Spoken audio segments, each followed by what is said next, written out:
video update. So I'm just going to be sharing about some things going on at Street Life and what's happened this month. We've been doing a special outreach that we do once a year called Don't Walk By. And this year, along with last year, I was not on the streets out with the team, which I've done in the past, where I would be a team leader walking with the team, and that's where we would meet people on the streets that are homeless and invite them back to an anchor church for a meal. And that's pretty much the whole premise of Don't Walk By. It's teams getting sent out all over Manhattan, which we divide into 4 different sections over a month's period. And then we take those 4 Saturdays and walk each different section of Manhattan so that all the streets are covered.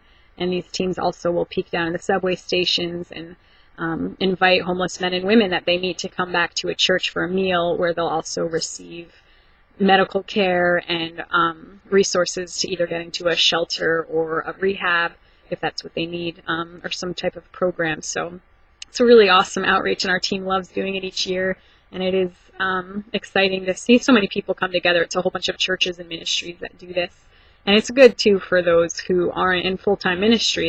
There's a lot of people just from local churches that come out who usually never try to talk to a homeless person that they might see on their commute to work or something like that. So that's why it's called Don't Walk By. The point is to get people to not just walk by when they see somebody that's in need, but to connect with them and give them resources. So anyway, it's going really well, and I've actually been doing a more behind-the-scenes job where I receive the phone calls from the teams that are out.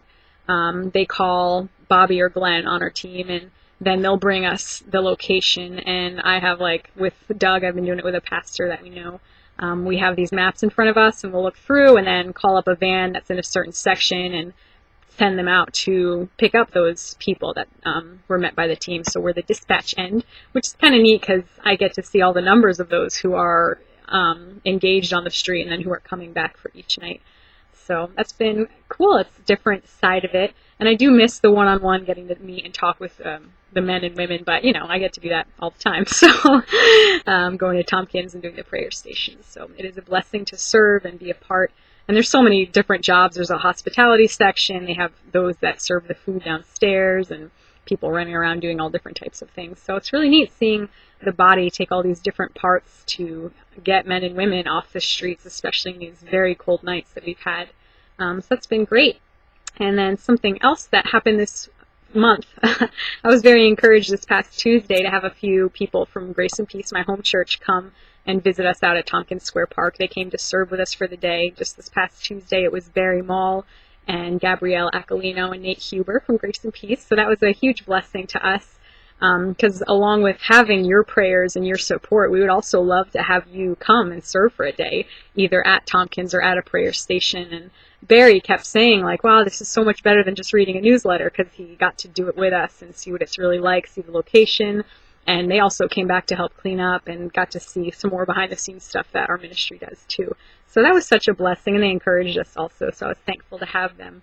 But I want to challenge you too, especially those of you who are in New Jersey, to pray and think about coming up just for a day, if you could take that and make it happen.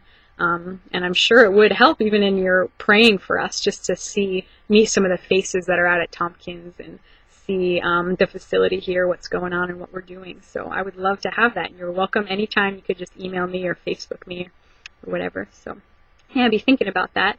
And then just another little update on some things going on here. It's been very exciting lately. Our team has been, in our times of prayer, we've been really seeking the Lord about a new facility. And that's something we've been praying for years. And it's called the King Center for Urban Missions. That's the name that David felt the Lord gave him for it years back. And it has been, I think maybe since 2002 or 2004 that we've been praying and asking for this. So I just want to let you know that our team is really pressing in this time, and, just believing in faith that God does have that building. And some of the purposes for it we'll continue to do what we're doing now with hosting teams and going out on the street, but we would also like to be able to take in homeless people ourselves.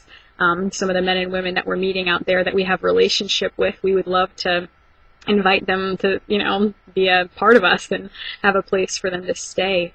And especially considering the relationship we have with many of them, it just seems like, I know that there's already trust built with a lot of men and women from Tompkins and in the community, so we would love to be able to take them in. And it's also in our heart to take in some of the ladies that have been getting ministered to that are working in massage parlors. A couple of girls on our team have been going to minister to a lot of these immigrant women who are, unfortunately, they're working in the massage parlors, but there's more than massages going on. There's a lot of sex trafficking that happens right here in Flushing. So we would love to, be a safe place for those women to come also. And then even it's in the heart and vision of Street Life to be able to train more people up, run some sort of school for training and worship and, have different services. So it's something we're praying for, and I wanted to let you know that so you could be agreeing with us in prayer for the release of a building, either a hospital or a big school or just something big. That is what we're trusting God for and asking that He would release, the plan for where it is, which borough, if it's in Queens or one of the other boroughs.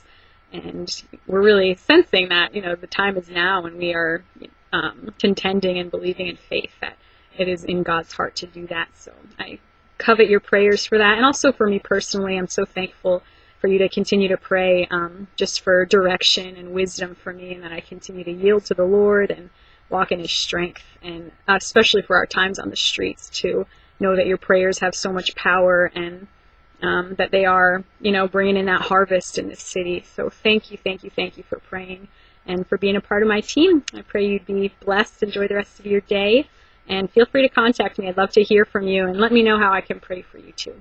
All right, God bless. Bye.